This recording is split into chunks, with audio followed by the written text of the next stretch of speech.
बिस्मिल्लाहिर्रहमानिर्रहीम। अस्सलाम वालेकुम। देसी ब्यूटी टिप्स में खुश आमदीद। बेऔलादी के लिए नबी बूटी का इस्तेमाल सदियों से होता आया है। नबी बूटी को मोहम्मद बूटी भी कहा जाता है। आज हम नबी बूटी की खुसूसियात और इसे खाने का सही तरीका बताएंगे। इसके अलावा ये कहाँ से मिलती है और इसे कैसे इस्तेमाल किया जाता है, देखिए इस वीडियो में। तो आखिर तक हमारे साथ रहिएगा। इसके साथ साथ देसी ब्यूटी टिप्स को सब्सक्राइब करना मत भूलिएगा ताकि मुफीद और मालूमाती वीडियोस आप तक बआसानी पहुंच सके।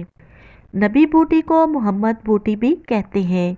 ये मक्का और मदीना में आम तौर पर मिल जाती है। इसके प्राइस भी बहुत ज़्यादा नहीं है। 5 रियाल में आपको एक पैकेट बआसानी मिल जाएगा। इसमें मौजूद तिनके वगैरह निकाल कर इसे साफ़ कर लें और इसमें मौजूद मिट्टी को झाड़ कर इसे बारीक पीस लें। बेऔलादी के लिए इस बूटी का इस्तेमाल ज़माना कदीम से किया जाता है। बहुत से बेऔलाद जोड़ों ने इस बूटी का इस्तेमाल किया और औलाद जैसी नेमत हासिल की।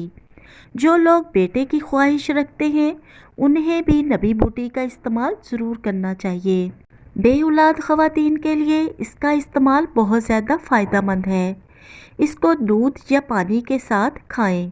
इसको खाने का तरीका ये है कि जब औरत पीरियड से पाक हो तो नहा धोकर 2 रकत नफल नमाज हाजत अदा करे और रात को सोते वक्त इस बूटी के पाउडर का 1 टीस्पून यानी 1 छोटा चम्मच पानी या दूध के साथ खा लें।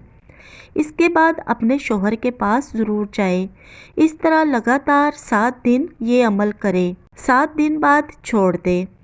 अगर तो इस महीने माहवारी नहीं आती और प्रेगनेंसी हो जाती है तो इस बूटी को दोबारा इस्तेमाल ना करें और अगर अल्लाह पाक की रहमत नहीं होती तो बिल्कुल इसी तरीके से मुसलसल 3 माह इस बूटी को खाएं।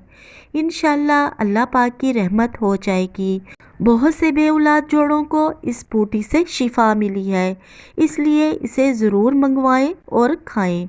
इंशाल्लाह शिफा होगी और अल्लाह पाक की ख़ास रहमत होगी इंशाल्लाह। उम्मीद है ये मालूमाती वीडियो आपको पसंद आई होगी। वीडियो को लाइक शेयर करना मत भूलिएगा ताकि ये मुफीद मालूमात आपके प्यारों तक भी पहुंच सकें।